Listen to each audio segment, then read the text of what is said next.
Лето 1950-го. На столы в Вашингтоне, Лондоне, Осло ложится короткая бумага из Москвы. Без угроз, спокойным канцелярским языком в ней сказано одно. Ни одно решение по целому материку не имеет силы, если на нем нет подписи Советского Союза. Материк. Антарктида. Самый холодный и самый пустой угол планеты. И на тот момент там не стоял еще ни один живой советский человек.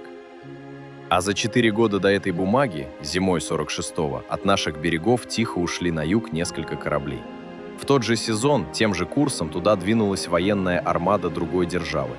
Две страны, которые скоро будут готовы стрелять друг в друга. Почему-то одновременно спешат на край света, где нет ничего, кроме льда. И вот это меня цепляет даже не само по себе. Цепляет, что вопросов сразу 3. Зачем стране лед, на котором ее нет? Что искали те корабли там, подо льдом?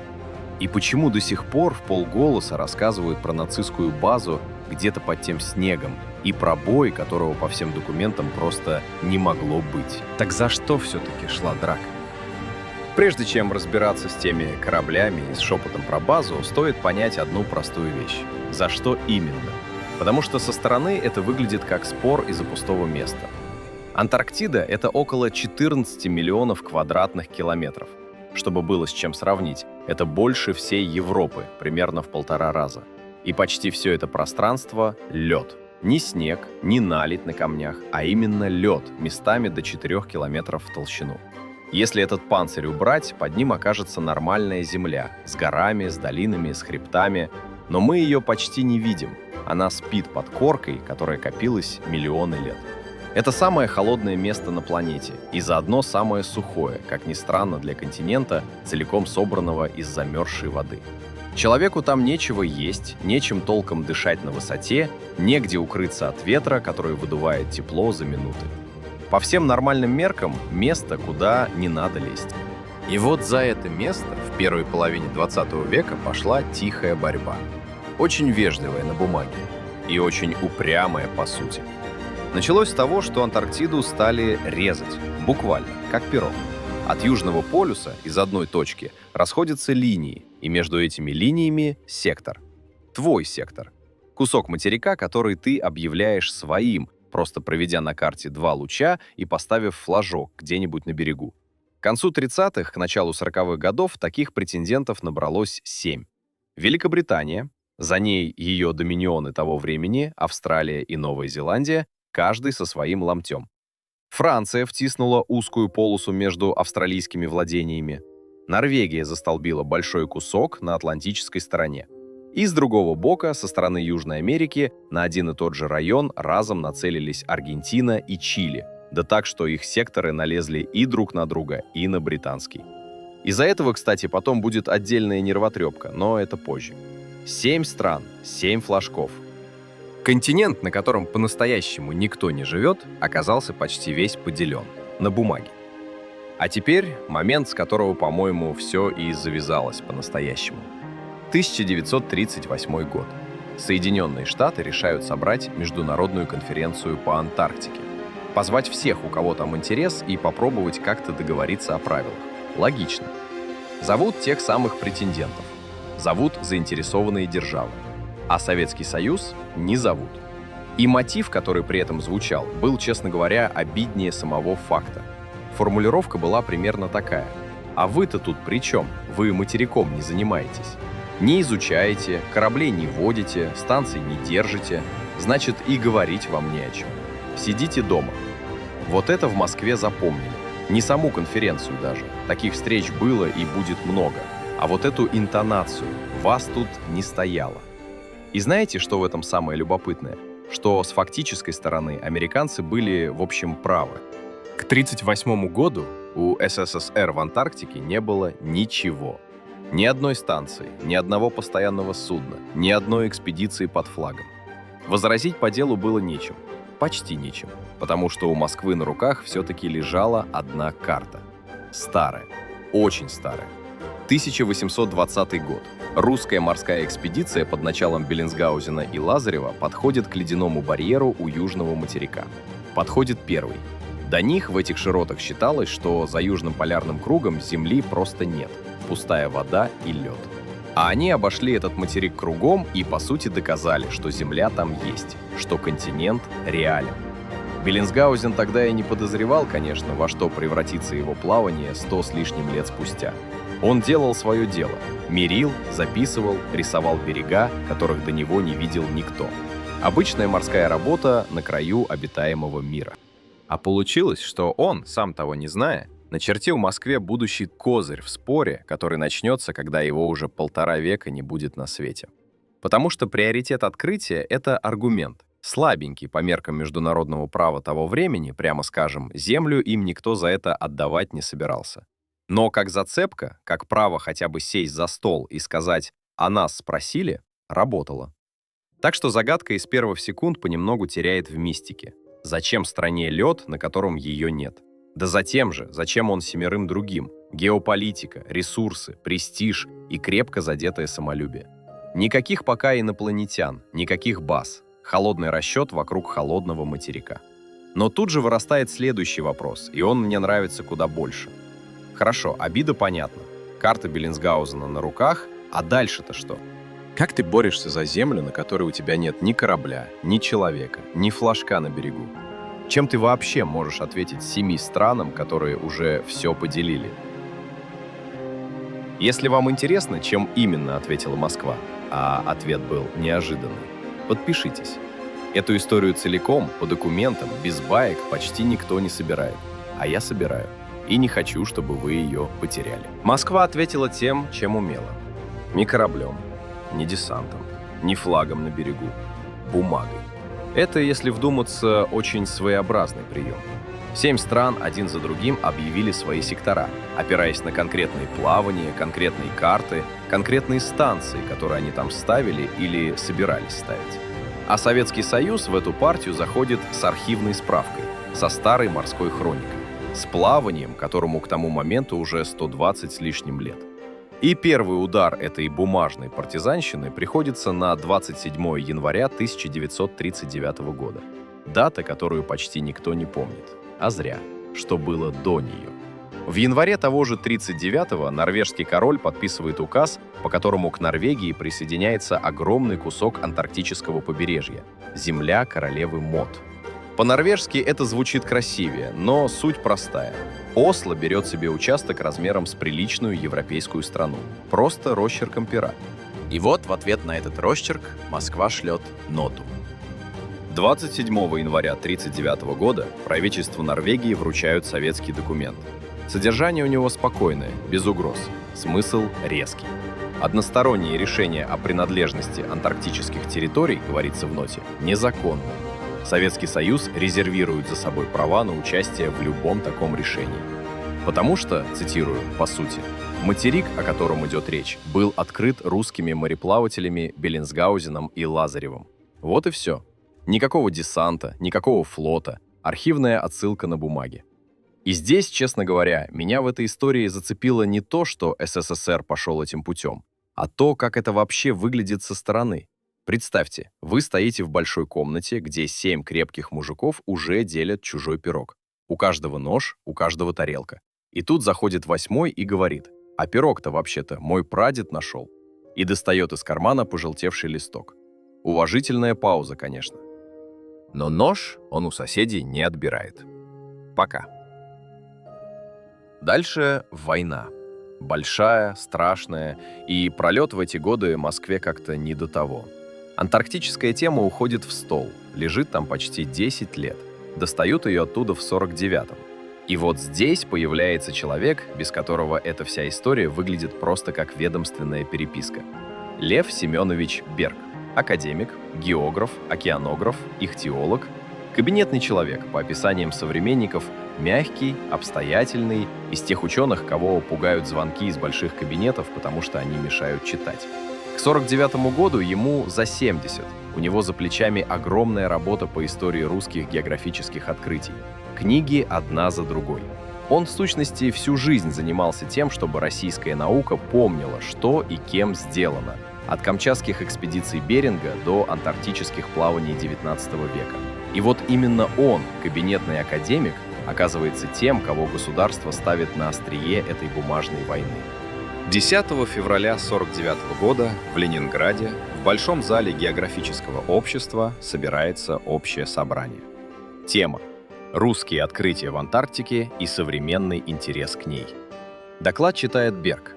По сути, это историческая лекция. Подробно, по источникам, шаг за шагом он разбирает плавание 1820 года, доказывает, что именно русская экспедиция первой подошла к материку, обошла его, описала ледяные берега. 30 с небольшим страниц брошюры потом выйдет. Я ее, кстати, держал в руках. Обычный академический текст, без всякого пафоса. А итогом собрания становится резолюция, уже политическая. В ней черным по белому сказано: Советский Союз имеет право участвовать в выработке политического статуса Антарктики, потому что материк открыли русские. Понимаете, что произошло? Кабинетный академик прочел доклад по истории мореплавания, а вышел из этого международно-правовой аргумент. Ученое собрание превратилось в политическое заявление. Документ, на который завтра будут ссылаться министерства. Сам Берг, потому что я смог найти, политических амбиций не имел никаких. Он делал свою работу. Точно, дотошно, с уважением к источникам. А государство взяло эту работу и заточило как заточку, и двинулось с ней дальше. Дальше июнь 50-го.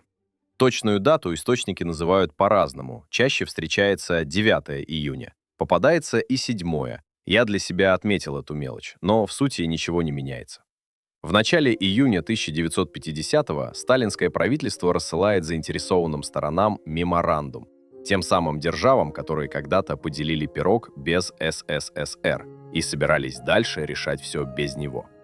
Текст меморандума, если убрать дипломатические обороты, говорит две вещи. Первое. Общепризнанным является факт, что русские мореплаватели Беллинсгаузен и Лазарев в начале XIX века первыми достигли берегов Антарктики и обошли материк кругом. Вторая. Исходя из этого, Советский Союз не может признать законным никакое решение о режиме Антарктики, принятое без его участия. Перечитайте, пожалуйста. Не «мы требуем такой-то сектор», не «отдайте нам столько-то градусов широты», а «без нас вы вообще ничего по этой земле решать не можете». Это другой уровень разговора. Это уже не претензия на ломоть, это вето на всю операцию по разделке. Здесь нужно честно сказать одну вещь. С точки зрения международного права того времени, приоритет открытия сам по себе землю не давал. Открыл – молодец. Имя на карте, медаль в музее. Но владеть – нет. Чтобы владеть, надо было удерживать, ставить станции, поднимать флаг, держать людей. По этой логике у СССР в Антарктике не было оснований ни на квадратный метр. 0. Но юристы юристами, а политика политикой. И как политический рычаг этот ход работал. Потому что попробуйте теперь, после такого меморандума, собрать конференцию по Антарктике и не позвать Москву. После того, как она публично, документом на весь мир сказала: «Вы тут решаете чужой судьбы, а первооткрыватель русский». Любой стол, который соберется без нее, теперь будет выглядеть некрасиво. И это все понимали. В этом, по-моему, и был весь смысл хода. Не выиграть юридически, это было невозможно, а сделать так, чтобы без СССР за стол просто неудобно стало садиться. Так петля и закрывается. Чем ответила Москва на унижение 1938 года, когда ее не позвали? 3 бумагами. Нотой 1939-го, резолюцией 1949-го, меморандумом 1950-го. Архивная справка про плавание Беллинсгаузена, превращенное в дипломатическое оружие. Партизанщина на бланках Министерства иностранных дел. Но у меня после всех этих документов остается один очень простой вопрос. Может быть, самый главный во всей этой части истории. Если хочешь, чтобы тебя слушали всерьез, одной бумагой ты не обойдешься. Рано или поздно у тебя спросят: «Ребята, а на земле-то у вас там что?» Хоть кто-нибудь, хоть один корабль за весь этот лед зашел? Или вы только в кабинетах воюете? И вот здесь начинается вторая, гораздо менее известная половина сталинского антарктического хода. Потому что в кабинетах писали ноты, а в это же самое время в Одесском порту, тихо, без газетных трещоток, готовили к выходу корабли. Одесса, осень 46-го. По меркам послевоенной страны город непростой. Полуразрушенный, голодный, портовый. Но именно здесь готовили базу для того, чего в стране еще ни разу не было – для дальнего антарктического плавания. Хотя началось все, если совсем по правде, не в Одессе. Началось в английском порту Ливерпуль. Дело было так. По итогам войны Германия рассчитывалась с союзниками тем, что осталось. Заводы, оборудование, корабли. И в этих самых репарационных списках Советскому Союзу досталась китобойная флотилия. Не торпедный катер, не крейсер, китобойная база. И при ней 17 малых судов-охотников. Не самое очевидное военное наследство, согласитесь. У базы была долгая биография еще до СССР. Построили ее в 1929 году на британской верфи по заказу норвежского китобойного магната. Тогда корабль звался «Викинген». Норвежский флаг, потом британский, потом панамский. Что-то у владельца не пошло. Мировой кризис, перепродажи. В 1938-м «Викинген» покупает уже Германия. Под немецким флагом он встречает войну, а по итогам войны переходит к нам. В октябре 46-го в Ливерпуле советская сторона корабль принимает. Принимает, кстати, человек, который потом еще всплывет в этой истории. Соляник, будущий капитан-директор всей флотилии. А 22 декабря 1946 года над китобойной базой поднимают красный флаг, и она получает новое имя – «Слава». В тот же день, 22 декабря, флотилия выходит в первое антарктическое плавание. Под советским флагом впервые в истории нашего промыслового флота. Командование на одном из переходов в районе Гибралтара принимает Владимир Иванович Воронин. И вот здесь стоит остановиться, потому что этот человек был не случайным. В семьях моряков на севере его помнили хорошо. Это тот самый Воронин, который водил Александра Сибирякова, пароход, впервые прошедший Северный морской путь за одну навигацию. Тот самый, кто командовал Челюскиным, когда тот вмерз в лед и потом был раздавлен. Полярный капитан с самой настоящей биографией. Из тех, чье имя в советских учебниках географии шло отдельной строкой. И вот его, легенду арктических плаваний, отправляют в Антарктику, на промысловую базу. По бумагам за китами. Я не знаю, как это воспринималось внутри ведомств, но со стороны выглядит почти как сигнал. Если ты посылаешь в неизвестные воды Воронина, а не какого-то крепкого, но рядового капитана, значит, ты придаешь этому походу совсем не рядовое значение. Дальше деталь, которая меня в этой истории, честно говоря, удивила больше всего. На первых рейсах «Славы» работали норвежцы. Не команда целиком, конечно, костяк был наш. А вот специалисты, гарпунеры, жировары, мастера по разделке туш – это были нанятые скандинавы. Просто потому, что в СССР такого опыта не было вообще. Дальний китобойный промысел – это отдельная индустрия с вековыми традициями, и норвежцы в ней были королями.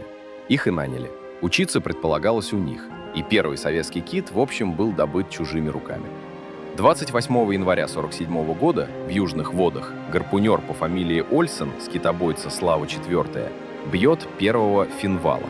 Это такая разновидность крупных усатых китов длиной до 20 метров.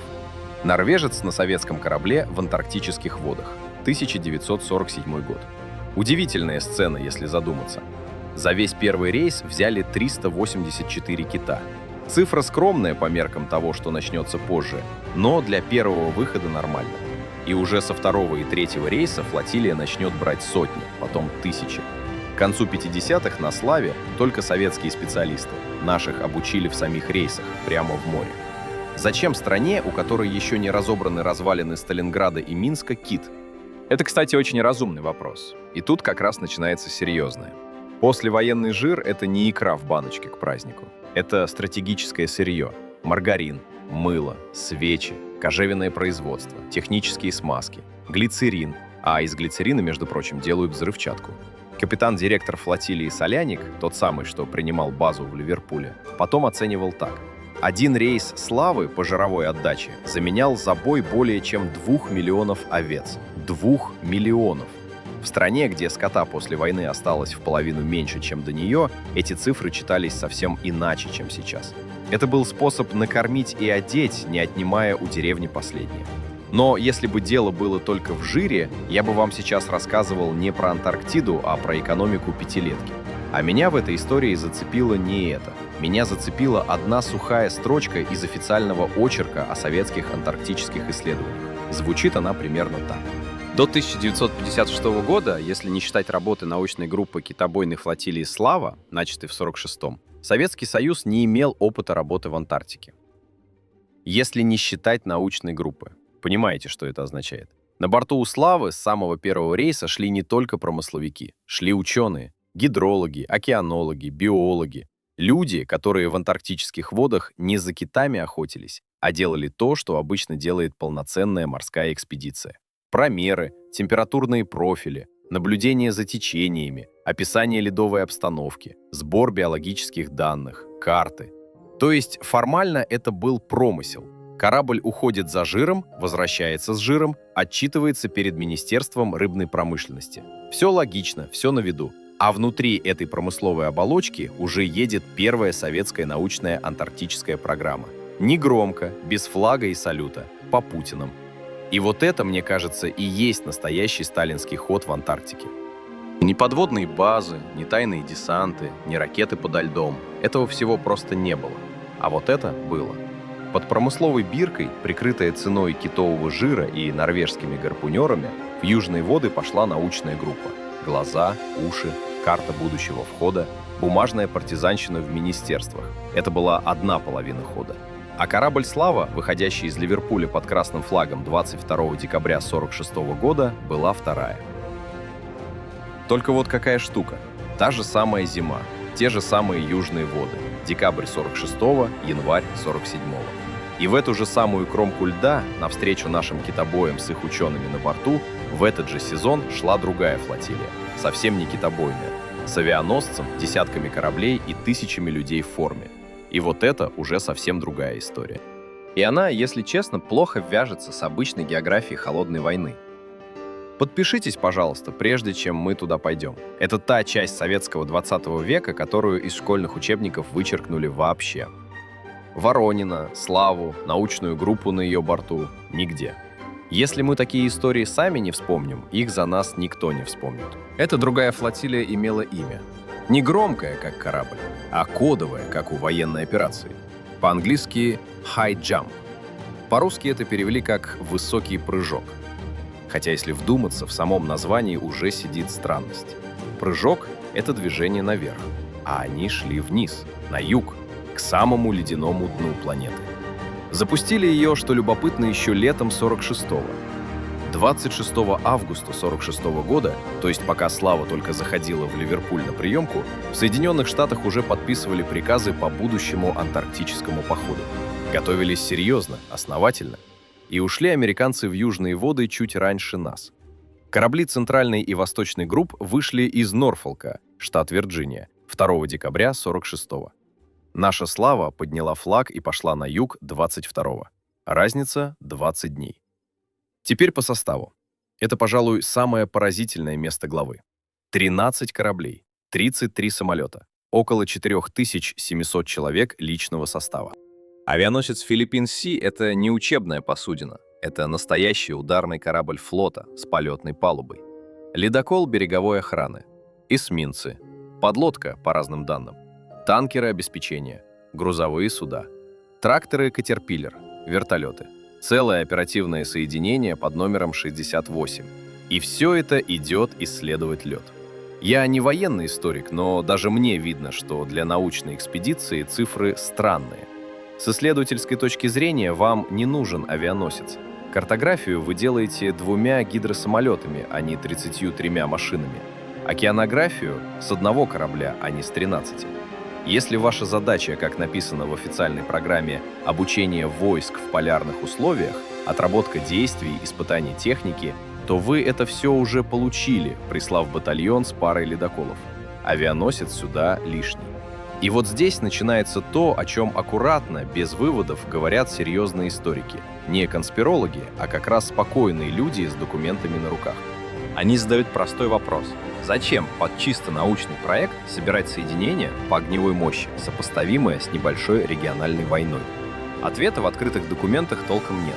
Есть формулировки.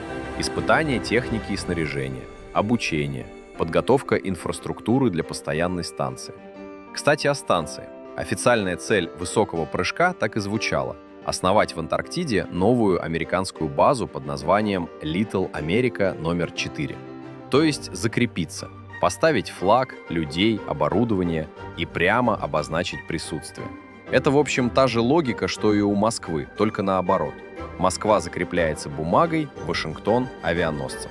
Каждый делает то, что умеет, и то, что у него есть под рукой. Командование экспедиции было двойное. Самый известный человек на афише – Ричард Бэрд. Контр-адмирал в отставке, легендарный американский полярник, человек, который в межвоенные годы был на Южном континенте уже не раз, и каждый раз об этом писали газеты. Бэрд — это как у нас Воронин, по статусу, по медиаприсутствию. Если хочешь, чтобы операция выглядела как продолжение мирной полярной традиции, ты ставишь именно такого человека вперед. А оперативным соединением командовал другой человек — контр-адмирал Крузен, уже не отставной. Действующий флотский офицер. И когда документы смотришь повнимательнее, видно, что фактически распоряжается всем именно он. Бэрд — это знамя, Крузен — это управление. Такая конструкция, мне кажется, очень характерна, когда государство хочет, чтобы операция выглядела одним, а делалась другим. Прошло около 3,5 месяцев с момента, когда первые корабли пошли вдоль побережья Антарктиды. Снимали с воздуха береговую линию, отрабатывали высадки, ставили вертолетные площадки, обкатывали технику на льду. По официальным отчетам отсняли тысячи квадратных километров побережья, во многом впервые. Это не сказка, это правда. Картографический результат был большой. Но не все шло гладко. 30 декабря 1946 года, в самом начале операции, при облете берега терпит катастрофу гидросамолет с одного из кораблей. Машина уходит в плохую видимость и врезается в склон. Погибают 3 моряков. Имена есть в документах, не буду перегружать ими рассказ, скажу одно. Это были обычные парни, флотские, лет 20 с небольшим. До того момента считалось, что современная техника справится с любой полярной задачей. После стало понятно, что нет. И в конце февраля 1947 года, неожиданно для многих, операция сворачивается. На 6 месяцев раньше планового срока. Официальная причина, которую сразу выставили вперед – ранний приход антарктической зимы. Условия ухудшились, дальнейшая работа становилась небезопасной. Было принято решение возвращаться. 6 месяцев – это половина изначально запланированного времени. Половина. Когда крупнейшая антарктическая операция в истории сворачивается ровно посередине, у любого нормального историка возникает вопрос – почему? И вот тут, честно говоря, открытые источники толком ничего не отвечают.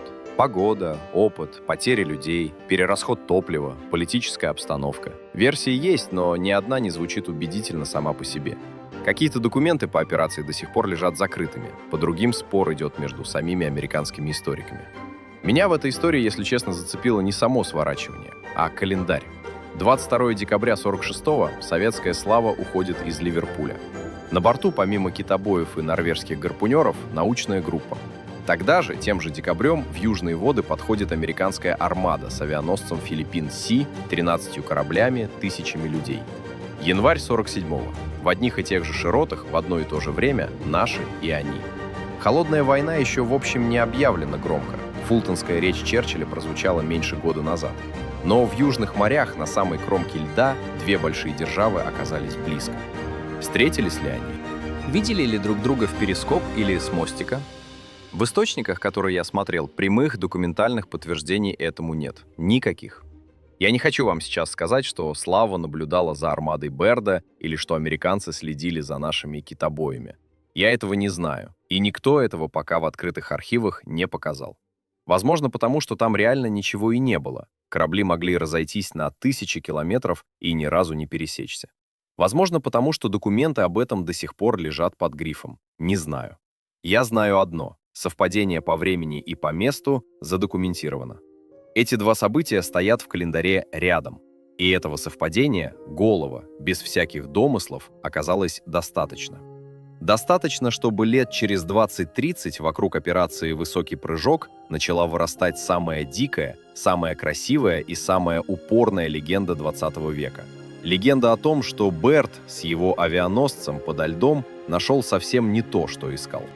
А когда нашел, получил такой ответ, что эскадру пришлось срочно уводить домой. Подземный город. Нацисты, дожившие до 47-го, летающие диски, бой адмирала со страшным противником. Все это вы наверняка слышали хотя бы краем уха. Эту легенду рассказывают на ночь уже 3 поколения.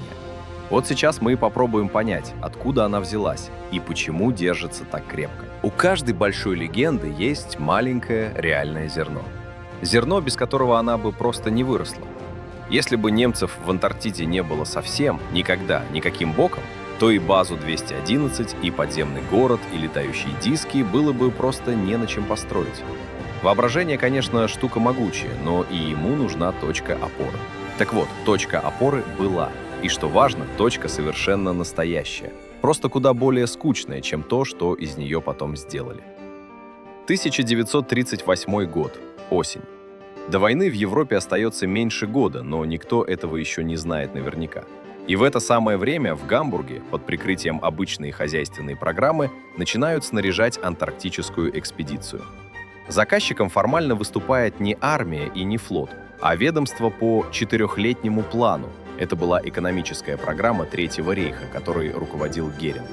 Звучит совсем не страшно. Экономика, планы, отчеты. По бумагам – да. А по сути речь шла о подготовке страны к большой войне, и одной из больных тем этой подготовки был дефицит жиров. Маргарин, мыло, технические смазки, глицерин для боеприпасов.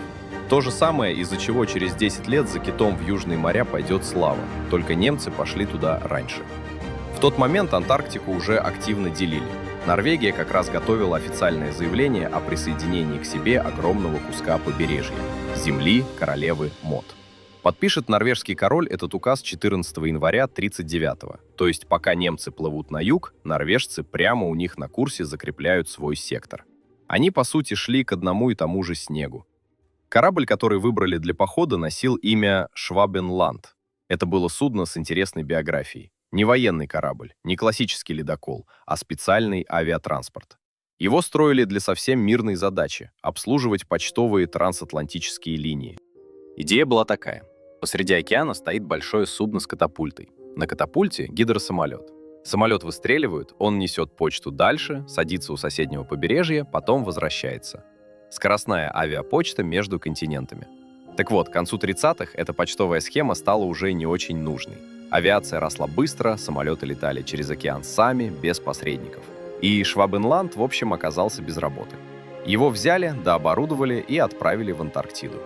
С 2 гидросамолетами Дарнье на борту, которые могли стартовать с той самой катапульты, обходить берег и возвращаться обратно. Командовал экспедицией капитан Альфред Ричер. Океанограф, моряк, человек с полярным опытом. Он раньше уже бывал на севере, водил суда в арктических водах. Не нацистский фанатик с плаката, а профессионал, которого позвали делать понятную ему работу. На борту шло около 84 человек. Команда, летчики, ученые. По меркам того, что было до этого, экспедиция средняя. По меркам того, что про нее потом наговорят, смехотворно маленькая. 17 декабря 1938 года Швабенланд отходит от Гамбурга. Северное море, Атлантика, экватор, южные широты. Месяц с небольшим ходом. 19 января 1939-го судно подходит к ледяному барьеру в районе той самой земли королевы Мод. И начинается главное, ради чего в сущности все и затевалось. С катапульты по очереди отстреливаются гидросамолеты. Уходят вглубь материка по нескольку сотен километров. Снимают на пленку береговую линию, ледники, скалы. Все, до чего могут дотянуться объективы. По всему маршруту они делают одну простую вещь, которая потом и обрастет легендами. Каждые несколько десятков километров с самолета вниз летит металлический предмет. Тяжелый штырь с оперением, чтобы хорошо втыкался в снег. На штыре знак – свастика. Вот, собственно, и вся технология присвоения материка в исполнении Рейха. Летчик в кожаной куртке, ремни, шум мотора, открывают люк, и в белое поле под крылом летит вымпел. Стук, снег, тишина. И через 25 километров следующий. Так они застолбили довольно большой сектор. По разным оценкам, около 350 тысяч квадратных километров. Заметная площадь, размером больше иной европейской страны. Назвали этот сектор Новой Швабией. Швабия – это историческая область на юго-западе Германии, и немцам, видимо, нравилось переносить домашние названия на чужие земли. Что они там реально успели сделать, кроме вымпелов и аэросъемки? Очень немного. Высаживались на берег небольшими группами, ставили вешки с флажками, отбирали образцы породы, мерили глубины у побережья. Никаких баз, никаких туннелей, никаких подземных пещер с теплым воздухом. Ничего этого в немецких официальных отчетах нет. Просто исследовательская работа в тяжелых условиях плюс политический жест с вымпелами. 12 апреля 1939 года Швабенланд возвращается в Гамбург. Капитан Ричард докладывает Гитлеру лично. Это, кстати, тоже задокументированный факт, не легенда. По итогам докладывалось, что разведка проведена успешно, сектор Германии застолблен, и можно готовить вторую, гораздо более масштабную экспедицию, уже не военно-почтовую, а полноценно научную, с долгой зимовкой. Эту вторую экспедицию начали было планировать. Под нее подбирали людей, считали грузы, рисовали маршруты. А потом наступило 1 сентября 1939 года, и стало уже не до Антарктиды. Германия пошла на Польшу, началась мировая война, все ресурсы ушли в нее. До конца войны Рейху на Южный материк было уже не вернуться никогда. И вот здесь, по-моему, самое важное место главы. Формально от своих территориальных претензий на Новую Швабию Германия не отказывалась до самой капитуляции 8 мая 1945-го. То есть юридически, по немецким бумагам, у Рейха был кусок Антарктиды все эти годы. А фактически он там не был ни одного дня после возвращения Швабенланда. Понимаете, какая штука получается? Реальная нацистская Антарктида — это одно судно, переделанное из почтового, 2 гидроплана, 8 десятков человек, 1 сезон работы, несколько сотен вымпелов, воткнутых в снег, и больше ничего. Никаких подледных тоннелей, никакого нового Берлина, никаких ангаров с дисколетами. Все это придумают потом. И вот это в моей голове совершенно не укладывалось. Потому что в книгах и в передачах разной степени серьезности Новая Швабия подается как огромная, годами строившаяся подземная крепость, а в документах — небольшая разведка, перехваченная войной. Между этими двумя картинками — пропасть. Меня в этой истории зацепило еще вот что. Где-то под снегом земли королевы Мод эти вымпелы со свастикой лежат до сих пор. Государства, которое их сбрасывало, давно нет. Идеологии, ради которой их рисовали, нет на легальной карте мира. А железки лежат. Никто их не собирал, никому это было не нужно. Они там, под нарастающими слоями снега, постепенно опускаются все глубже в лед. И когда-нибудь окажутся на той же глубине, что и древние ледяные керны, по которым ученые читают климат. Это, мне кажется, очень сильный образ. Чужие железки в чужом льду. И ничего больше. Только вот тем, кто эту историю потом пересказывал, такой картинки оказалось мало. 84 человека и пара гидропланов — это слишком простой, слишком обыкновенный сюжет. И в послевоенные годы поверх реальной экспедиции начнут наматывать слой за слоем. Подводные лодки с золотом, ученые, спрятанные подо льдом, теплые пещеры, подземный город, Гитлер, тайно бежавший на юг, бой с летающими дисками. Свастики, лежащие в снегу, превращаются в свастики, стоящие над входом в подземные ангары. И происходит это, что любопытно, аккурат после операции «Высокий прыжок». Если вам интересно, как именно из реальной экспедиции, длившейся 4 месяца, собрали миф длиной в 80 лет, и как одно событие сцепилось с другим, подпишитесь, пожалуйста. Без таких разборов вся антарктическая тема в нашем эфире живет под РЕН-ТВ. А я хочу, чтобы хотя бы один разбор по документам у этой истории все-таки был. Итак, миф начал собираться по кусочкам. Не сразу, не на следующий день после возвращения Берда, а постепенно, годами, начиная где-то с середины 50-х. И собирали его не разведки и не военные, собирали его в основном авторы дешевых книжек и журналисты популярных журналов, свободные от своей основной работы время. Прежде чем разбирать, как именно его собирали, мне важно сказать одну вещь сразу, простую и неприятную. Документа, который подтверждал бы существование нацистской базы в Антарктиде, нет. Ни одного. Ни в открытых, ни в рассекреченных архивах ни одной страны. Ни немецкой, ни американской, ни британской, ни нашей. Нет приказа о ее строительстве. Нет ведомостей завоза стройматериалов. Нет фамилий тех, кто ее строил. Нет ни одной фотографии, ни одной аэросъемки, ни одного допроса участника. Ничего. Это не значит, что мы знаем все. Это значит ровно то, что сказано. Базы, как факта, в документах нет. Теперь, как звучит сам миф в собранном виде. Потому что если вы вспомните разные передачи, разные книжки, разные слухи на кухнях, все это в общем сводится к одной истории. Звучит она примерно так. После той самой экспедиции 1938 года немцы вернулись в Антарктиду, но уже тайно. С 1939 по 1945 под прикрытием войны они якобы возили туда подводными лодками технику, людей, рабский труд из концлагерей. Где-то под скалами земли Королевы Мод, в естественных пещерах с теплыми источниками, они якобы построили целый подземный город. Называли его «База-211» или «Новый Берлин» или «Новая Германия», в зависимости от пересказчика.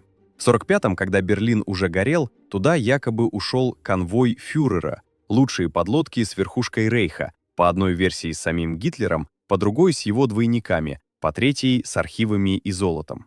И когда в 1947-м туда сунулась эскадра Берда, этот подземный город нанес по американцам удар.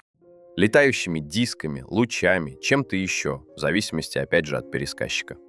Берд получил по зубам и был вынужден срочно сворачиваться. Отсюда и 6 месяцев, на которые высокий прыжок закончился раньше срока. Звучит как сценарий фильма, и, в общем, легко на сценарий и переписывается. А теперь откуда что взялось? Потому что у каждого крючка в этом мифе есть свой источник, и почти все эти источники прослеживаются. Само словосочетание «база-211» в немецких военных документах не встречается ни разу. Цифра 211 впервые появляется в послевоенных книгах одного популярного жанра, который тогда расцветал на Западе, про секретные технологии Рейха. Целая полка таких книг, выходивших в 50-е и 60-е, описывала примерно одно и то же. Секретное оружие, которое не успели применить, спрятанные институты, подземные ангары. Одна из самых известных — небольшая книга авторства некоего Бергмана о немецких летающих тарелках. Утверждается, что именно она впервые подробно описала схему. Антарктида, подземный комплекс, дисколеты. Книжка эта писалась без ссылок на архивы. Просто текст, просто утверждение. Но текст красивый, и в 60-е он начал гулять по другим книгам, по статьям, по газетным заметкам. К 80-м «База-211» в глазах массового читателя стала уже как бы общеизвестным фактом. Сюда же приписываемая адмиралу Карлу Дёницу фраза. Якобы еще в 1943 году главнокомандующий подводным флотом Рейха обронил что-то вроде того, что немецкие подводники впишут себя в историю хотя бы тем, что в другой части света создали неприступную крепость. Ни на земле, ни на море, где-то в Шангри-Ла, в той самой буддистской утопии из английского романа 30-х годов. Фраза эта в виде цитаты гуляет по сетям и книгам очень давно.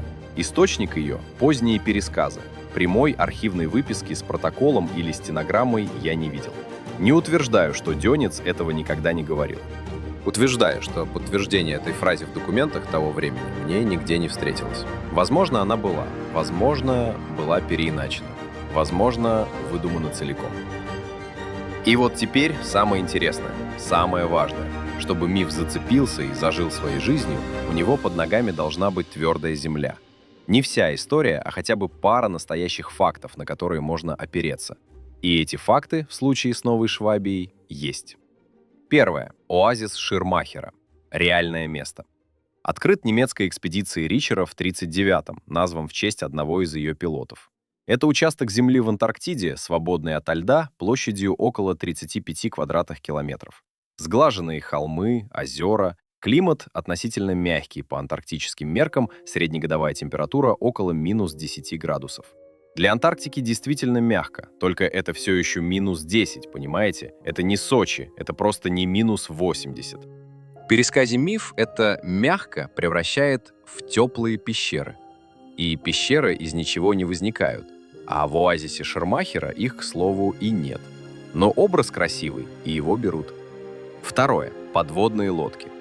Летом 1945-го, уже после капитуляции Германии, две немецкие подлодки, это были У-530 и У-977, приходят в аргентинские порты и там сдаются, после долгого автономного плавания. Командиры этих лодок попадают на допросы к американцам и аргентинцам, дают показания, рассказывают, что просто бежали из обреченной Германии и шли в Южную Америку, чтобы не сдаваться в плен дома. Допросы их сохранились, в них ничего сенсационного нет. Но сам факт, две подлодки приходят в Аргентину спустя месяцы после конца войны, оказался идеальной нитью для будущего мифа. Из нее вытянули весь конвой фюрера, все лодки с золотом, Все подледное прибытие верхушки Рейха в антарктическую базу. Третье. Британская операция «Табарин». Это реальная вещь. Война, 43-й год. Англичане высылают небольшую антарктическую группу. Поставить станции, наблюдать за немецкими рейдерами, не дать аргентинцам и чилийцам в шумихе войны прирезать себе спорные участки. Цель прозаичная, скорее политическая, чем военная. Никаких штурмов баз в ее документах нет. Но название красивое, по-французски. Табарин. Это шумный парижский кабачок начала века. И вот это слово, попавшее в антарктическую тему, тоже в пересказах превратилось в нечто секретное и зловещее. И четвертое. Само досрочное сворачивание операции Берда. Реальный факт, мы про него говорили. 6 месяцев. Причины в открытых документах сформулированы скучно. Погода, истощение ресурсов, потеря самолета. Но любая дыра в официальном объяснении в общественном сознании заполняется не вакуумом, а сюжетом. И сюжет про «их прогнали летающие диски» оказался невероятно живучим. Прежде всего потому, что эпоху 47-50 года в Соединенных Штатах накрыло одновременно с этим первой большой волной сообщений об НЛО. Кеннет Арнольд, Розуэлл, все подряд. Антарктика и НЛО слиплись в голове послевоенного читателя сами собой. Что у нас в итоге? Реальный Швабенланд, реальные вымпелы, реальный оазис Ширмахера, реальные подлодки в Аргентине, реальная Табарин, реальное досрочное сворачивание Берда — это все кирпичи. Кирпичи настоящие. А вот раствор, который их в подземный город склеил, это уже работа книг и журналов послевоенных десятилетий. И я не хочу сейчас сказать, что все, кто эти книги читал и пересказывал, наивные люди. Среди читателей этих книг было полстраны, в том числе очень умные люди. Это просто очень человеческое свойство. Когда у государства есть закрытые архивы, мы дорисовываем картинку сами. И часто дорисовываем именно то, чего боимся. Я обещал вам разбор по документам. Документов про подземный город нет. Точка. Это нужно сказать прямо, даже если кому-то с этим будет неуютно. Из того, что засекречено и нам недоступно, не следует, что в этом засекреченном обязательно база 211. Закрытые архивы могут хранить совсем другое. Переговоры разведок, оценки противника, имена агентов, технические подробности высокого прыжка. Это, скорее всего, и хранят. Что мы про эти годы реально не знаем, мы признаем честно. А что под этим «не знаем» дорисовано, отделяем и оставляем книгам. И вот, пока западные авторы складывали из этого миф, пока американцы спорили со своими собственными слухами про Берда, пока британцы заводили свои станции, пока немецкая претензия лежала бумажкой без хозяина, кто-то ведь к этому материку и правда подошел. Не выдуманно, а по-настоящему.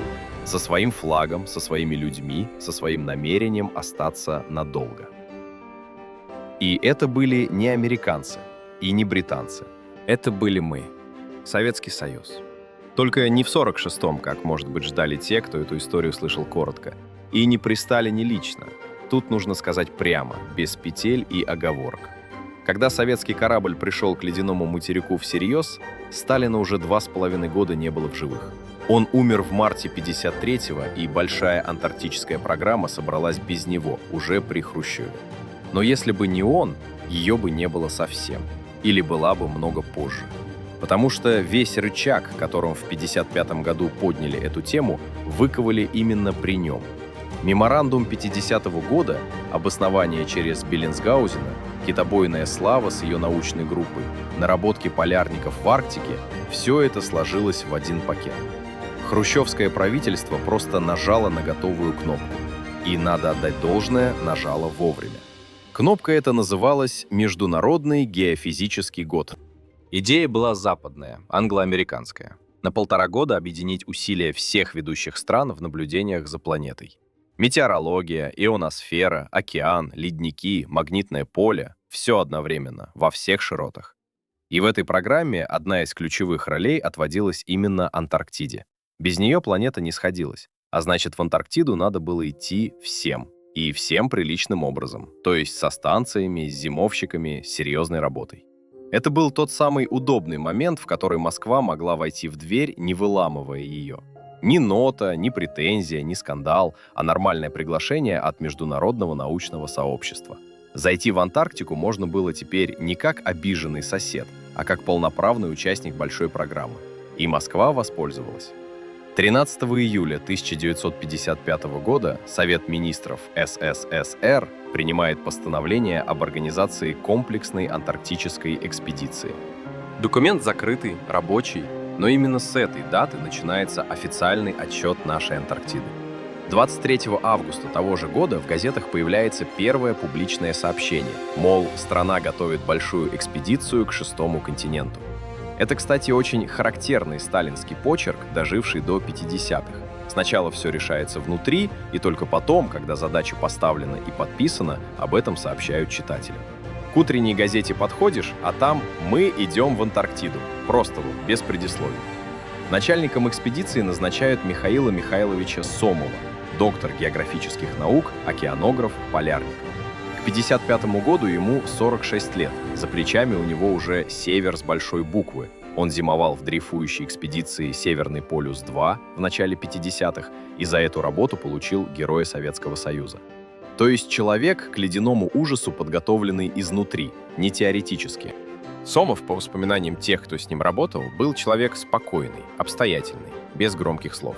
На фотографиях того времени обычное русское лицо, очки, тяжелая полярная куртка. Никакого киношного героизма.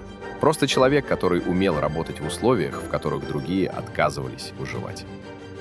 Что в Антарктиду собирались везти? Я, когда первый раз увидел список, честно говоря, остолбенел. Снаряжение, строительные материалы, продовольствие, тракторы, бочки с топливом, метеооборудование, радиостанции, самолеты Ан-2, разобранные жилые дома. По разным подсчетам, больше 8 тысяч тонн грузов. 8 тысяч тонн! Это вес большого железнодорожного состава. И все это надо было довести через 2 океана, 2 экватора, до самой кромки антарктического льда. И там высадить так, чтобы у людей было где жить и чем работать.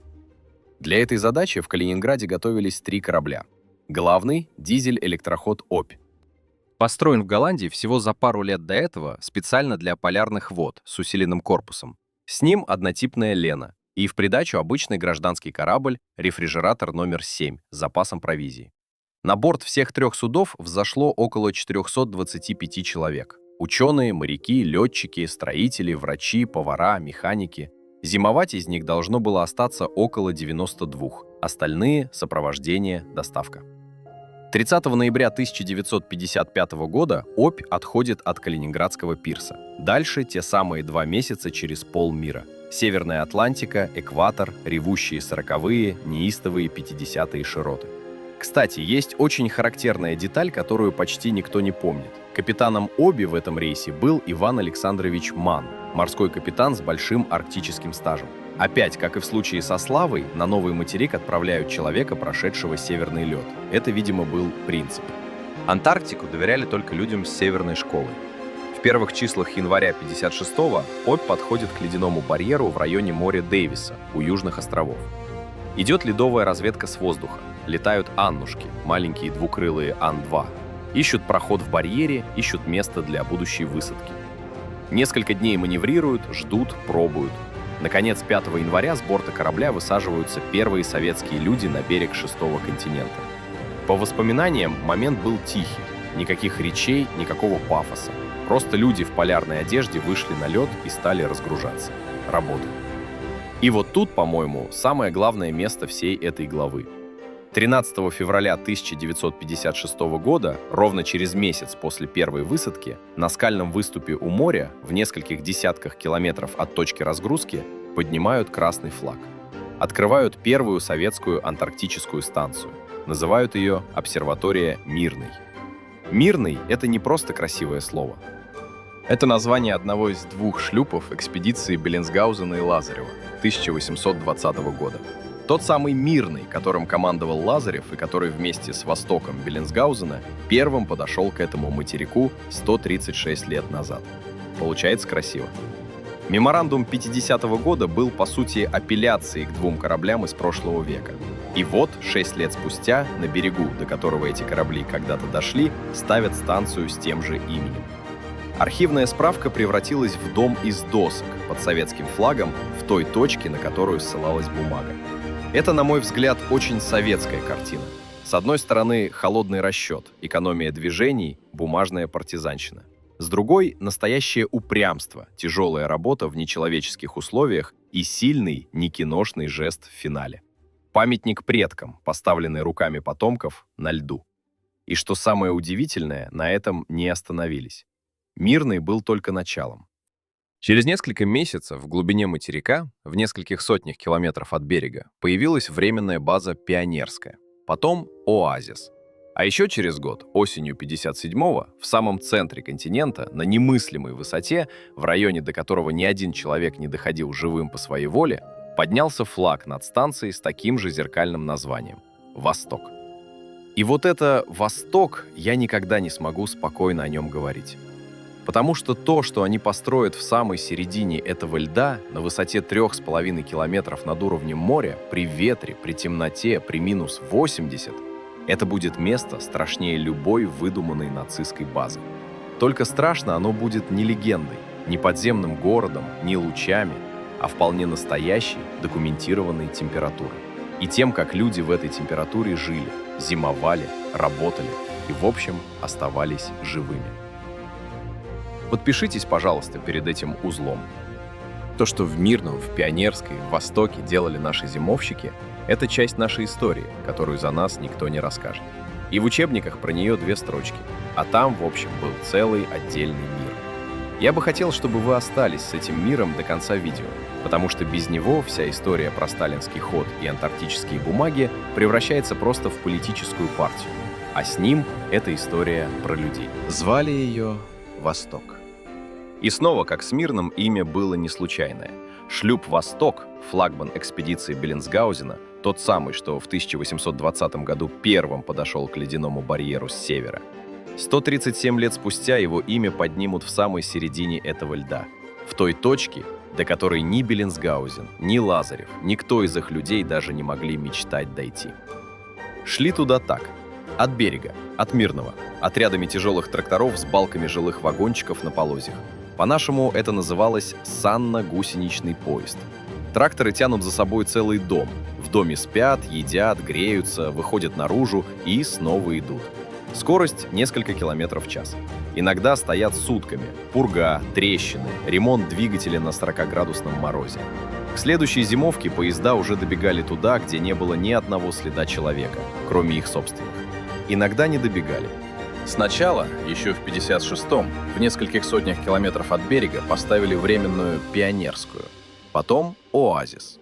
Это были разведка и тренировка, проба сил. А главный рывок начался во вторую советскую экспедицию под началом Алексея Трешникова.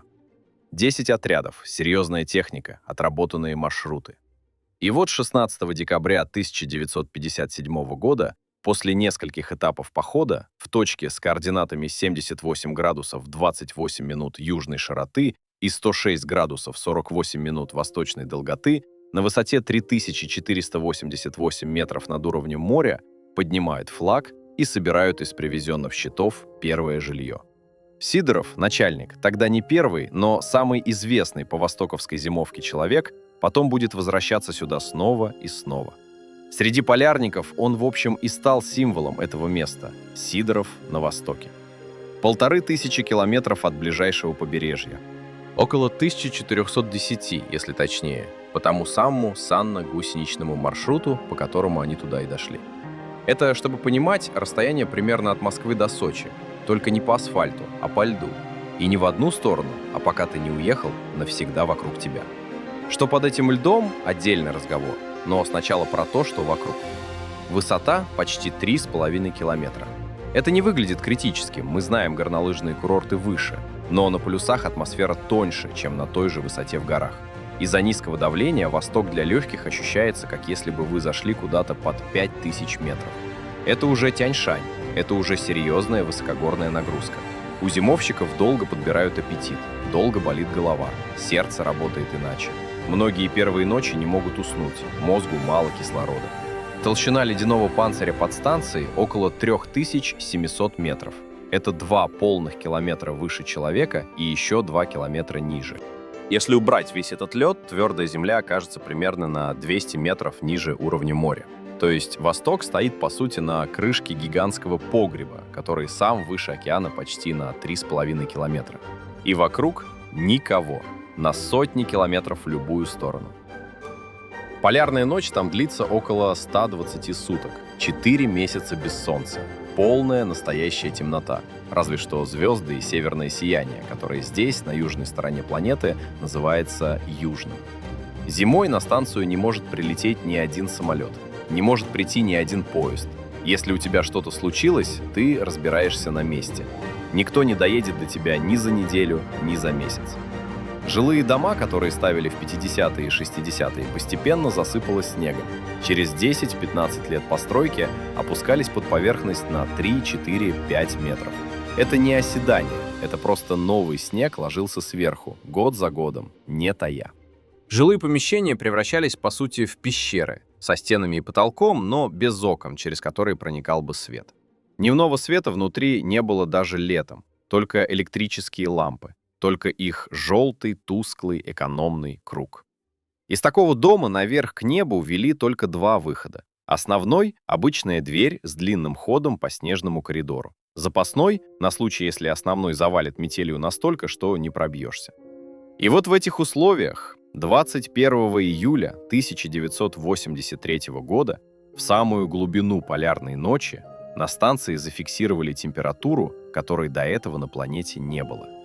Минус 89,2 градуса. Это абсолютный минимум для всей Земли за всю историю инструментальных наблюдений. Не холоднее, чем у нас в Якутии, не холоднее, чем на Колыме, холоднее, чем где бы то ни было. На минус 89 при выдохе изо рта на воздухе появляется легкий звук. Это пар замерзает на лету и шуршит. Брошенный кипяток до Земли не долетает. Водой. Резина становится стеклом, сталь становится хрупкой. Любая ошибка с одеждой, любая ошибка с дыханием — это ожог. Холодом, но ожог. И в этих условиях люди работали, делали метеорологические наблюдения каждые 3 часа, без перерыва, 40 лет подряд. На минус 80 и ниже выйти на улицу — это уже отдельная операция. Одежда, дыхательная маска, страховка. Не выйти нельзя. Иначе ряд наблюдений будет с пробелом, и через 40 лет ученые, читающие эти данные о климате планеты, наткнутся на пустую клетку и не простят. И вот что меня в этой истории зацепило больше всего. То, что про настоящую жизнь на Востоке мир узнавал с задержкой, иногда серьезной. Связь была, но связь связью, а полная картина всегда складывалась не сразу. По радио ты докладываешь сухие данные, по протоколу. О том, какой ценой эти данные дались, становится понятно потом, через статьи в журналах, через мемуары, через интервью лет 20 спустя. В апреле 1982 года, например, на станции в самом начале полярной ночи случился пожар. Сгорела дизель-электростанция. Это было сердце Востока. Она давала тепло, свет, все. 20 человек оказались посреди материка с минимальным запасом топлива, в темноте, с морозом снаружи, который уходил за минус 70.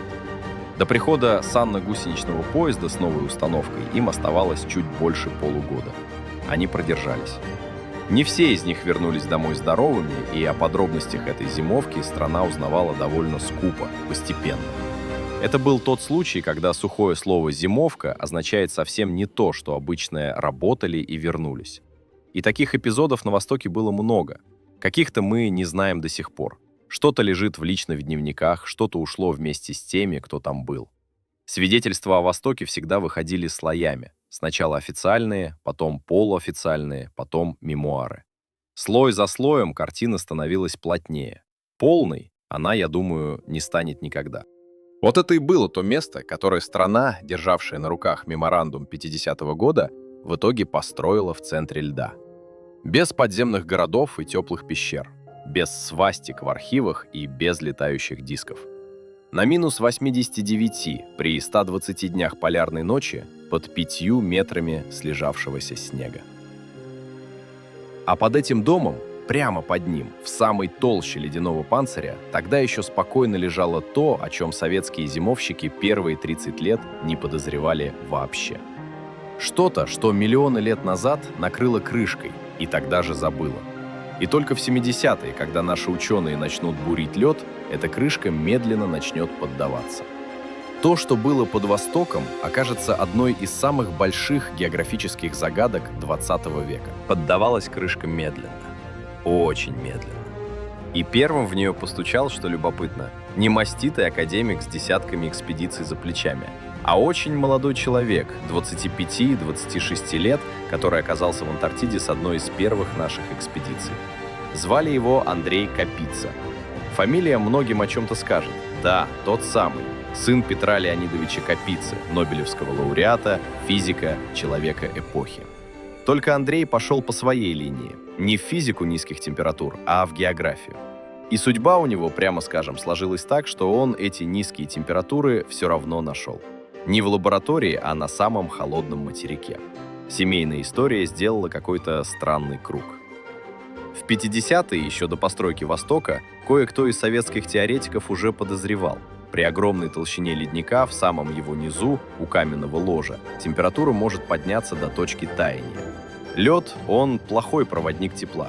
Если сверху на него давит 4-километровый панцирь, а снизу подает тепло планета, то в основании этот лед может пойти в воду.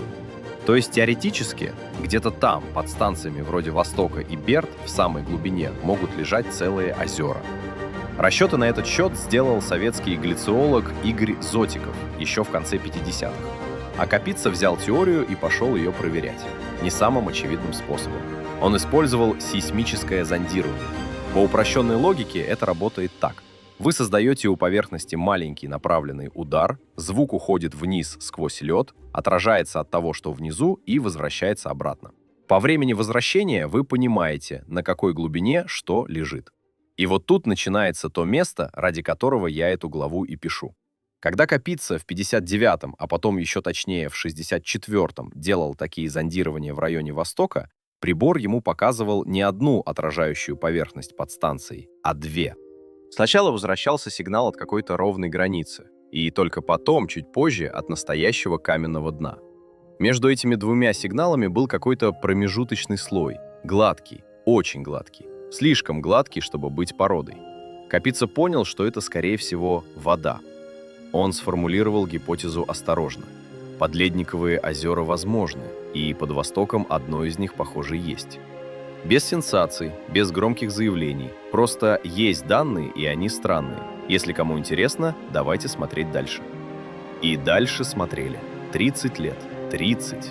Геофизики возвращались на Восток, расширяли карты, переснимали зондирование, спорили над цифрами. К началу 90-х стало уже понятно, что под станцией действительно что-то большое. Окончательное же подтверждение пришло только в 96-м, в совместной работе наших полярников с британскими коллегами. Тогда впервые опубликовали полную карту озера, и весь мир увидел. Под станцией «Восток» под 4-километровой ледяной крышкой лежал гигантский пресный водоем. Площадь около 15 тысяч квадратных километров, примерно как Ладожское озеро. По объему один из 5 крупнейших пресных водоемов планеты. Глубина в самой глубокой точке больше 800 метров, по разным оценкам и до 1000. И, что важнее всего, это озеро было изолировано от внешнего мира десятки миллионов лет. Лед накрыл его крышкой в эпоху, когда людей на планете еще не существовало никак. Перечитайте, пожалуйста, эту фразу, потому что я, когда первый раз с этим столкнулся, какое-то время сидел с открытым ртом. Озеро, которое не видело неба, дольше, чем существует наш вид, дольше, чем существуют наши ближайшие родственники, дольше, чем человек научился пользоваться огнем. Просто вода, закрытая льдом и тишиной. Прямо у нас под ногами, по сути, на одной планете с нами. И мы про нее узнали только в 96-м году. Дальше самое сложное. Раз озеро есть, надо до него добраться. И к этому моменту наши уже бурили лед под Востоком больше 20 лет. Цели поначалу были другие. Палеоклимат, ледяные керны, узнать историю атмосферы по пузырькам древнего воздуха в этих кернах. Но скважина шла все глубже и глубже. К концу 90-х ушли уже за 3,5 километра. И вот к этому моменту встал жесткий вопрос. А что мы туда занесем? Скважина была заполнена специальной жидкостью, чтобы не схлопнулась под давлением льда. Жидкость не вода, а смесь керосина и фреона. Если она прорвется в озеро, мы с этой нетронутой реликтовой экосистемой попрощаемся в первый же день своего знакомства с ней. Загрязнение в озеро попадет раньше, чем мы возьмем оттуда первую пробу. В 98 году бурение остановили. На глубине 3623 метра. под международным давлением по требованию мирового научного сообщества. Никто не хотел, чтобы первая в истории встреча человека с водой возрастом в десятки миллионов лет началась со слова «извините, это случайность». Дальше наши искали технологию. Думали, как пробить последние десятки метров так, чтобы озерная вода сама поднялась в скважину под собственным давлением и тут же замерзла снизу пробкой. Это много лет разработки, лабораторные опыты, проекты. В 2011-м скважину снова начали движение, и в верхних слоях нового льда на самой большой глубине обнаружили лед другого происхождения, нарастающий снизу. Это была вода озера, замерзающая на нижней поверхности крышки, тот самый намерзший лед. По нему уже можно было осторожно судить о химии воды внизу. А 5 февраля 2012 года на глубине 3769,3 метра скважина впервые в истории человечества дошла до поверхности озера. Вода, как и рассчитывали, поднялась снизу под давлением, ушла в скважину на несколько десятков метров и там замерзла. Чисто, аккуратно, без аварийного выброса фреона в эту древнюю воду. Это была одна из тех новостей, которая в науке случается, может быть, раз в столетие. И, по-моему, мы ее как страна толком не отметили. В новостных лентах прошла строчка. В ученых кругах – да, гул, награды, конференции. А в школьном учебнике это, мне кажется, должно стоять рядом с полетом Гагарина. По масштабу стоит рядом. И не мы одни в этой гонке участвовали. Параллельно американцы пробили скважину к небольшому подледниковому озеру Уилланс. Оно лежит сильно ближе к поверхности, около 800 метров под ледником Росса. Добрались в январе 2013 года, нашли там микроорганизмы. Британцы пытались добурить до своего озера Элсуорт. Техника не справилась, экспедицию свернули. Но первыми на самом большом озере, на самой большой глубине оказались мы. И вот теперь про главное. Что в этой воде живет? Здесь надо говорить очень осторожно. Потому что часть журналистов в 2012-м, как только новость пошла, тут же притащила живых неизвестных бактерий, возможных инопланетных форм жизни и прочее. Это спекуляция. По состоянию на сегодня в извлеченных образцах из верхней замерзшей пленки озера действительно нашли следы микроорганизмов. Но интерпретация этих следов до сих пор спорная. Часть ученых считает, что это просто загрязнение из скважины. Часть, что это редкие реликтовые виды, которые там и жили. Спор не закрыт. Я не буду делать вид, что знаю ответ. Я не знаю. Никто пока окончательно не знает. И вот это «не знаю», по-моему, и есть настоящая загадка 20 века. Не база 211, а что плавает в воде, отрезанной от мира с эпохи, когда нас тут не было.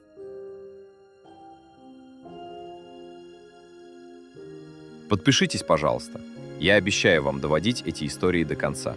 Без желтых сенсаций, без выдуманных дисколетов, без подземных нацистов. Только то, что есть, и честно про то, чего мы не знаем. Это, на мой взгляд, дороже любого сенсационного домысла. Только пока ученые 30 лет ждали подтверждения гипотезы Капицы, пока скважина шла все глубже, пока готовили технологию, наверху, в больших столицах, уже давно решили один очень важный вопрос. О том, чьим будет весь этот ледяной материк. И решили его, как ни странно, без победителей и без проигравших. Без победителей и проигравших — это, конечно, упрощение. На самом деле в этом исходе выиграли все. Просто странным образом. Не каждый получил свой кусок, а все получили доступ ко всему. Как такое возможно — отдельный разговор. И начался этот разговор с того самого Международного геофизического года, про который я уже говорил, когда мы шли с Обью к Мирному. Сейчас разверну его подробнее. Идея, напомню, была западная. Объединить на 1,5 года, с июля 57 по конец 58, наблюдения за планетой по всем странам, по всем широтам. Метеорология, океан, ионосфера, ледники, магнитное поле. И Антарктида в этой программе была одной из главных площадок, потому что без нее планета, повторюсь, просто не сходилась. Слишком огромен и слишком не изучен этот южный кусок мира. И вот в эти 1,5 года произошло то, чего мало кто ожидал. На одном маленьком материке, на десятках станций, рядом, в общем-то, работали советские, американские, британские, австралийские, аргентинские, японские полярники. Холодная война в это время была в самом разгаре. В 1957 году мы запустили первый спутник. Американцы догоняли. Берлинский кризис тлел, кубинский еще впереди. А в Антарктиде ученые разных блоков сидели в соседних домиках, ходили друг к другу в гости, делились запасами, чинили друг другу технику. По воспоминаниям наших полярников, к американцам с Литл Америки летали в гости и оттуда возвращались с подарками. Прозаично, без героики. Но это было совсем не похоже на то, что происходило где-нибудь в Европе или на Дальнем Востоке. Меня в этой истории зацепило именно это. Антарктида показала державам, что они умеют не воевать. Если поставить их в условия, где жизнь буквально зависит от соседа, потому что ближайшая железная дорога в нескольких тысячах километров, они вдруг начинают вести себя как нормальные люди. И эту особенность вокруг материка сразу же кто-то заметил.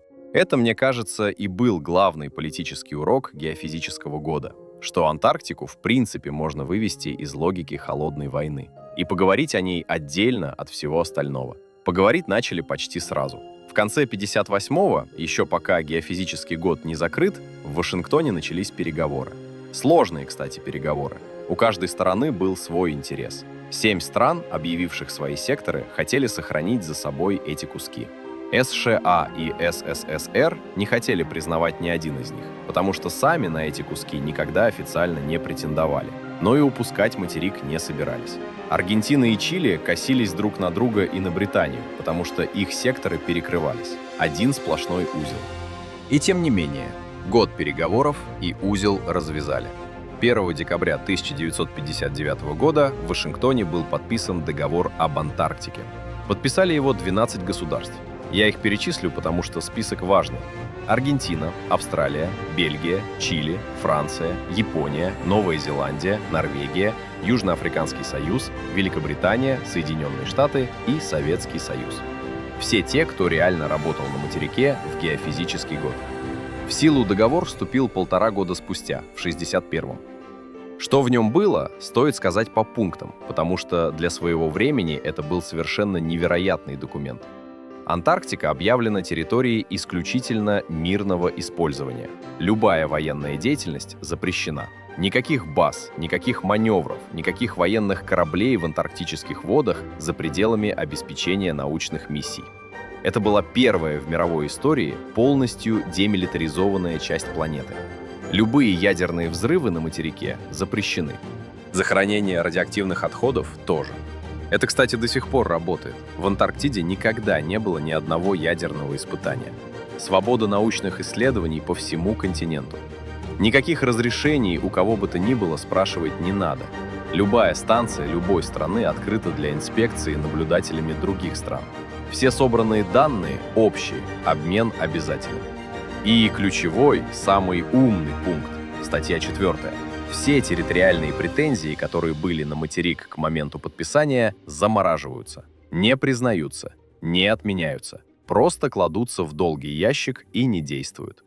Ни одна страна больше не может предъявить новых претензий, ни одна не может усилить старые, и ни одна не обязана от своих претензий отказываться. Это, по-моему, очень в советском духе формулировка. Не выиграть и не проиграть, а заморозить, положить под лед до лучших времен. И вот тут, что любопытно, советский ход тоже идеально лег в эту логику. Меморандум 50-го года, отсылка к Беллинсгаузену. Все это бумажное наследие. Оно не превратилось во владение. Никакого нашего сектора у нас на карте не появилось. Но и не пропало. СССР сел за стол как полноправный участник договора. Один из 12, со всеми правами голоса. Без всякой обиды, что не позвали. Больше уже было невозможно. С полноценным присутствием на материке, со своими станциями, со своей научной программой. Со всем, кроме отдельного флажка на куске льда. И, если совсем честно, это, наверное, был лучший возможный исход. Потому что в варианте 7 стран со своими секторами плюс СССР со своим, на материке через 10 лет обязательно случилась бы какая-нибудь неприятная история. Кто-нибудь обязательно зашел бы на чужой сектор. Какой-нибудь патрульный корабль обязательно подплыл бы куда не надо. И оттуда начались бы кризисы. А в варианте общий ничей материк таких поводов нет. С 1961 года договор действовал. И до сих пор действует. Изменилось только то, что вокруг него обросли уже целым набором других соглашений. В 80-м подписали отдельную конвенцию по охране антарктической морской живности, потому что промысел в южных водах стал угрожать экосистеме. А в 91-м Мадридский протокол, который, что называется, дозакрыл главный экономический вопрос. По нему любая добыча полезных ископаемых в Антарктиде запрещена. Не временно ограничена, а полноценно запрещена. Минимум на 50 лет, то есть до 48 года уже 21 века. И вот в этом самый интересный, по-моему, нерв всей истории. Полезных ископаемых в Антарктиде, по разным оценкам, лежит огромное количество. Уголь, металлы и, по нескольким геологическим прогнозам, нефть на шельфе. Совсем точные цифры мы не знаем, никто всерьез не разведывал. По договору и протоколу это просто не разрешено. Но даже грубые оценки говорят, там, под этим льдом, лежит то, на что в обычной геополитике страны бы уже давно подрались. Сегодня сторон договора уже 58. К 12 исходным присоединились почти все, кто хоть как-то интересуется планетой. И договор, что бы про него ни говорили скептики, один из самых успешных мирных международных документов прошлого века. 60 с лишним лет без войн на целом континенте. Это, по-моему, кое-что. Так чьим в итоге стал материк? Ничьим и всеобщим одновременно. 7 старых секторов на бумаге лежат, но не работают. 7 стран по-прежнему считают свои куски своими, остальные не считают и не признают. СССР, а потом Россия, сидит в общем зале со своими станциями, со своими данными, со своей долей в международных решениях. Лед работает, озеро Восток исследуют, полярники зимуют. Все в общем пределе. И, казалось бы, тут можно было бы поставить точку. Большая советская антарктическая история закончена красиво. Карта мира больше не воюет за Южный материк. Договор работает. Полярники летают и плавают, как раньше. Тема закрыта.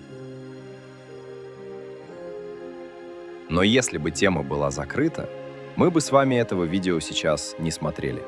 Закрытыми оказались юридические вопросы, а кое-что нет. И вот это кое-что последнее, о чем я хочу с вами поговорить, прежде чем закончить. Закрытыми в этой истории остались на самом деле несколько вещей. Я не буду их вам сейчас разгадывать. Я просто хочу, чтобы вы вышли из этого видео с честной картиной, где мы что-то знаем, а где нет. Так вот, по списку. Первое. Научная группа на Славе. Мы знаем, что она там была с самого первого рейса, с конца 1946 года. Это подтверждено официальными очерками советских антарктических исследований. Чем именно она занималась, в общих чертах понятно. Гидрология, биология, наблюдение за льдом. А вот конкретный объем данных, конкретные карты, которые она привезла домой, и в какие конкретно ведомственные папки эти карты потом легли, это уже сложнее. Часть осталась во внутренних архивах министерств. Часть, по разным сведениям, ушла в смежные службы. Полного открытого корпуса этих данных в одном месте я для вас собрать не смог. Возможно, его и нет, рассыпан по фондам, по сезонным отчетам, по разным учреждениям. Возможно, часть так и лежит закрытой. Конкретного ответа у меня нет. Второе. Операция «Высокий прыжок» и ее досрочное сворачивание. 6 месяцев – это, повторю, не мелочь. Это половина запланированного срока крупнейшей антарктической военно-морской операции в истории. Официальная американская версия – ранняя зима. Часть американских историков с этой версией не согласна и говорит про другие причины. Перерасход топлива, потеря самолета, политические соображения внутри страны, перенос ресурсов на другие задачи. Часть документов по операции до сих пор лежит закрытыми, и об их содержании мы можем только догадываться.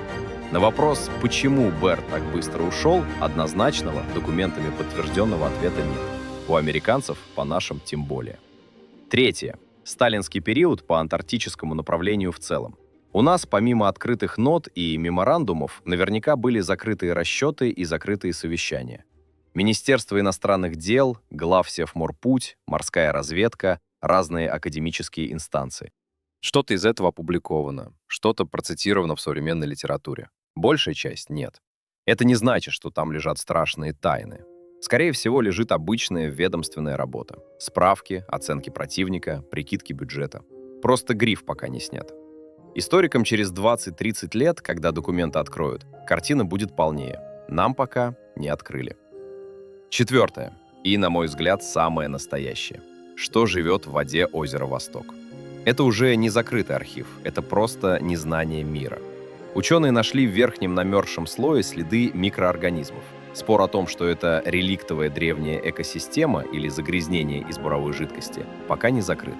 Возможно, его закроют ближе всего через десятилетия, когда будут более чистые пробы, новые скважины, новые технологии. А возможно, мы будем спорить еще лет 30. Это та тайна, которая не от государства, а от природы. И мне кажется, именно эта тайна стоит каждой минуты, которую туда вложили наши полярники. И теперь, что я в этот список включить отказываюсь. Категорически. База 211. Подземный Новый Берлин. Бегство нацистской верхушки под лед. Подводная битва Берда с дисками. Все это не закрытые архивы. Это не сложный научный вопрос. Это просто отсутствие фактов вообще. Не там, где документы спрятаны, а там, где их никогда не было. А текст придумали уже после войны, в книжках. Эту разницу важно держать в голове. Закрытые папки — это вопрос времени и доступа. Выдуманные сюжеты — это вопрос вкуса. И вот когда стоишь со всем этим списком открытых вопросов рядом, странным образом начинает казаться, что главное в антарктической истории даже не то, что мы знаем, а то, что ее еще лет на 50-100 хватит. И ученым, и историкам, и нам с вами, как зрителям. Но кое-что в этой истории, в самом ее финале, я для вас все-таки сберег. Один образ, совсем короткий, и один вопрос, который я задам вам лично.